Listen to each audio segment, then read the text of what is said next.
It is a mass of roots under there, so I dread to wonder. I got really good germination, but I don't think these are the strawberry plants we're looking for. Happy New Year and welcome back. If you're new here, I'm Kathryn, the Aerogarden Homesteader. This is the celery and it is looking amazing. I do feel like I still need to move this up to the farm, but I've got some plans in place that we'll probably have to delay that for just a little bit.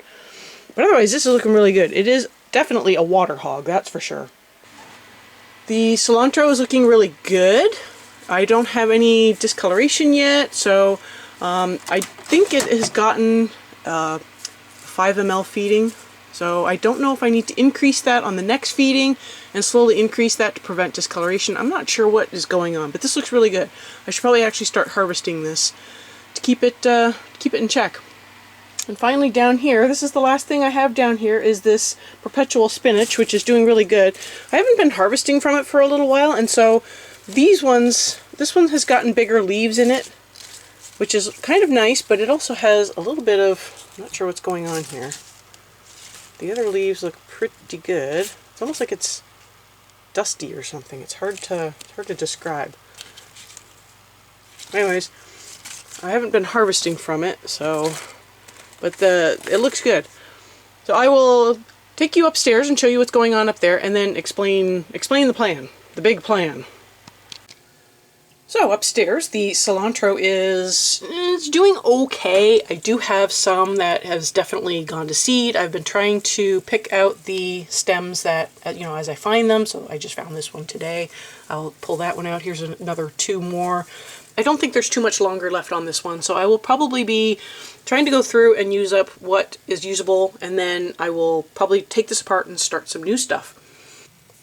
I've been going through and picking them, and I think from now on I would just do 2 teaspoons or whatever on this side instead of the 3. I think 4 would have been way too much, but it is starting to come to, wind down. But I do get a little bit of, like, they're so dense in there that I do get a little bit of rot happening on the stems. So, I think this side is winding down. The peas, I loved the peas. The peas were a great success. This mix, it's got a lot of cabbage in it, and cabbage doesn't sit well with me. I get a lot of trapped, like pinched gas or something. It's really painful. So for me, this is not a good choice. But over here, the peas were an awesome choice. As you can see, they are growing again.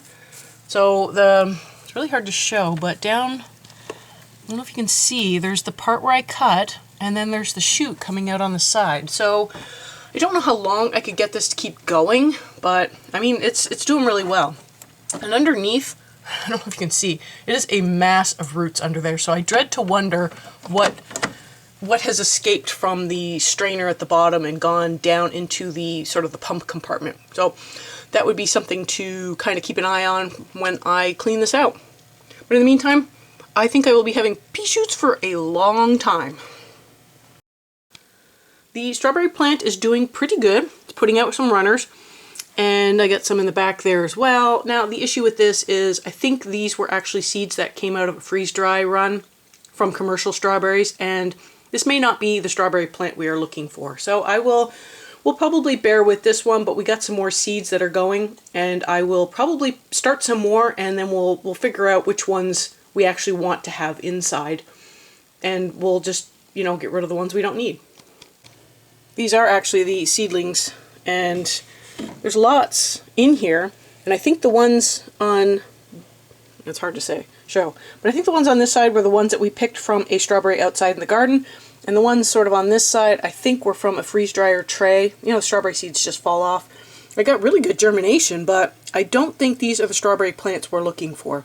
So what I might do is I might just go through and pull out a whole bunch of these ones on this side that I think I remember coming from the strawberry out in the yard, planting those up in pots and maybe putting one in an Aerogarden, and then we'll just do a head-to-head comparison of what we've got going on, and if these are the ones that I think they are, we can put them outside and get more strawberry plants to sort of repopulate the area that I'm going to take all those white ones out from. And finally, the farms. So as you can see, I went through and I took off a whole bunch of unessential limbs from the pepper plants.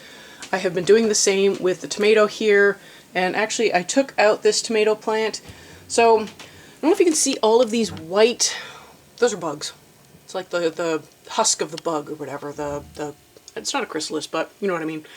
The plant is just, it's infested, and I feel really bad about that because I think it may have come in from the lemon and lime that we got. Even though I tried to treat it, I think it just came in from there. Now, in the grand scheme of things, this is not the tomato plant I thought it was. I don't know if you can see these tomatoes. They are just round cherry tomatoes. There's nothing special about them. So be careful when you buy seeds off Amazon. It's not to say that all manufacturers are selling bad seeds, but these were not the Napoli seeds that I thought they were, and I don't know if I just got a bad batch or if it changed because it's in the Aerogarden. I mean, we've seen that happen. Mini jalapeno. But what I'm going to do is, this one has some green on it. This one's almost done. I'm going to give them 1 week. Everything in here is going to get 1 week. So next week, I will be taking this all apart. I will be cleaning everything up, and then I'm going to let it lie dormant for at least 2 weeks, preferably 3. And then I'm going to treat all of my plants on the table. I've got a few. I'm going to treat them, and then I'm going to get them into a quarantine area, sort of away from everything else. And then I'm going to start setting this up for seeds. I will probably put like the grow tray on one of these and start a whole bunch of peppers. And then everything else, you know, I've got 12 slots on each one, so that's 3 times 12.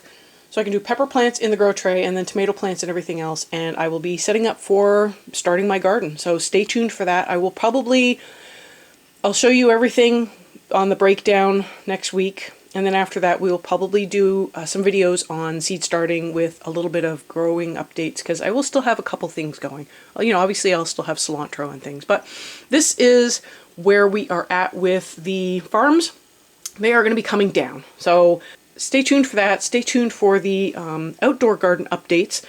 We've not gotten any snow or hard freezes since the first one that killed everything off, and so I was able to put dirt in the garden and sort of spread it out and start preparing my beds a little bit.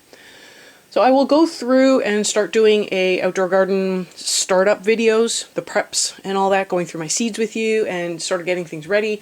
So make sure if you want to join along with me on that, you have your zone and your last estimated frost so that you know when to start seeds as well. I'm in zone 7. I will be starting seeds probably around the beginning of February. Pepper seeds are really slow for me for some reason. I'm hoping doing them in the Aerogarden will make them stronger, faster, bigger, so I can sell them sooner. But yeah, that's where I will be. So stay tuned for that. And yeah, it's coming. Spring is coming. I hope you found this video useful. Thank you so much for joining me today. I'll have some videos up at the end that you might also enjoy, including, I'll try to include the spring prep from last year so you kind of know what to expect. And I will see you next time on the Aerogarden Homestead.